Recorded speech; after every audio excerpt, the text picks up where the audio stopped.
ప్రజలు కూడా బాధ్యత తీసుకుంటేనే అవుతుంది. కేవలం మేము పడేయటమే మా బాధ్యత అంటే సెగ్రిగేషన్లోనే చాలా చాలా బాధ్యత తీసుకోవాలి. అది ఒక ప్రయత్నం చేస్తుంది. ఈ కల్చర్ మనం ఇంజెక్ట్ చేయకపోతే భవిష్యత్తుకి ఇది మనందరికీ మనకి చాలా ఇబ్బందిగా పరిస్థితులు వస్తాయి.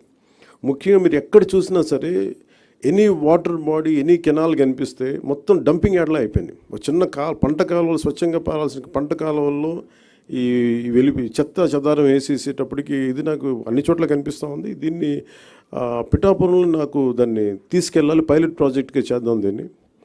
అలాగే ఇండివిజువల్స్ కూడా దీన్ని చేయొచ్చు, ఇంక్లూడింగ్ ఒక అపార్ట్మెంట్లో సముదాయం కావచ్చు, ఇండివిజువల్ హౌస్ కావచ్చు, వాళ్ళకు కూడా దీన్ని గ్రూప్గానే కాకుండా ఒక 250 ఇళ్ళకే కాకుండా వ్యక్తులుగా కూడా ఒక కుటుంబం చేయాలనుకుంటే ఏం చేయొచ్చు, అలాంటి ప్రతిపాదనలు కూడా శ్రీనివాసన్ గారి దగ్గర ఉన్నారు. వీటికి ముందస్తుగా మేము చేయదలుచుకుంది ఏంటంటే ఒక మాస్టర్ ట్రైనర్స్ని తయారు చేద్దాం. ఒక 50 మంది నుంచి 70 మంది మాస్టర్ ట్రైనర్స్ని తయారు చేసి ఈ కాన్సెప్ట్ని ఎక్కువ మందికి అర్థమయ్యేలా చెప్పి దీన్ని ముందుకు తీసుకెళ్ళాలి. దాంట్లో భాగంగానే మిమ్మల్ని అందరినీ ఇక్కడ పిలవడం జరిగింది.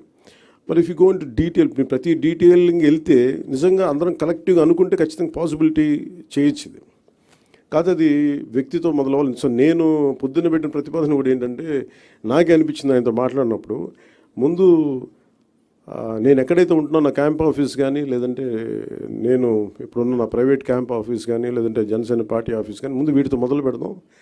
అసలు జీరో లిక్విడ్, మన సాలిడ్ అండ్ లిక్విడ్ రిసోర్స్ దీన్ని మేనేజ్మెంట్ అసలు ముందు నా ఆఫీస్తో మొదలు పెడదాం, అలాగే పిఠాపురంలో మొదలు పెడదామని స్టార్ట్ చేస్తాం. దాంట్లో కూడా ఇప్పుడు ఆయన ఏమంటున్నానంటే వచ్చి ఒకసారి క్యాంప్ ఆఫీస్ కూడా చూడండి, ఏమేమి జాగ్రత్తలు తీసుకోవాలి, చెత్త ఎంత మినిమైజ్ చేయగలం. ఎందుకంటే దాదాపు 169 ఈ వేస్ట్ ఐటమ్స్ ఉన్నాయి. మన చిన్న వాడేసిన బ్యాటరీలు కావచ్చు, ప్లాస్టిక్ కవర్ కావచ్చు, ప్రతి దానికి ఒక యూనిట్స్ ఉన్నాయి. ఇంక్లూడింగ్ ఈ బ్యాటరీస్ మనం పడేస్తే అవి ఎవరో వచ్చి తీసుకెళ్తారు, కానీ దానికి సంబంధించిన వ్యక్తులు ఆ లోపల ఉన్న హెజార్డస్ మెటీరియల్ అంతా ఇనుము వరకు అవుటర్ లేయర్ బ్యాటరీ లేయర్ తీసుకొని అది అమ్మేస్తారు, కానీ లోపల ఉన్న హెజార్డస్ మెటీరియల్ అంతా అక్కడే వదిలేస్తారు. దీన్ని ఈ పొల్యూషన్ కంట్రోల్ నామ్స్ ప్రకారం కొన్ని యూనిట్స్ కానీ ఇవ్వగలిగితే వాళ్ళు సంబంధిత స్పెషలైజ్డ్ చోజన్ యూనిట్స్ ఉన్నాయి, పొల్యూషన్ కంట్రోల్ బోర్డు సెలెక్ట్ చేసిన యూనిట్స్ వాళ్ళకి అమ్మటం. ఎందుకంటే ప్రతి చోట ఆయన చెప్పేది దాదాపు ఎంత, మీరు అన్నిటికన్నా మీరు చెప్పండి ఏంటంటే అబౌట్ మనీ చెప్పండి. అది how much money each panchayat can get out of this. అది you didn't display that part, you have to show that.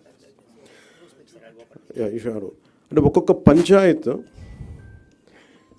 ఈ వ్యవస్థ అంటే దీనిని కనుక మనం నిజంగా చేయగలిగితే ఒక్కొక్క పంచాయత్ మనకి సెల్ఫ్ సఫిషియెంట్ ఫండ్స్ వచ్చేంత ఉంది దానికి. ఇద్దరు మున్సిపాలిటీస్ కానీ ఈ విధంగా చేసి, కానీ ఇది చాలా ఛాలెంజింగ్, ఇది చాలా కష్టమైంది, చాలా ఓపికతో కూడుకుంది.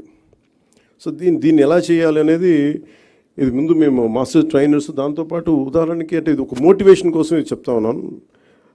ఉదాహరణకి ఇది please you can explain sir, మీరు చెప్పండి ఒకసారి, ప్లీజ్ కమ్ అండ్ ఎక్స్ప్లెయిన్.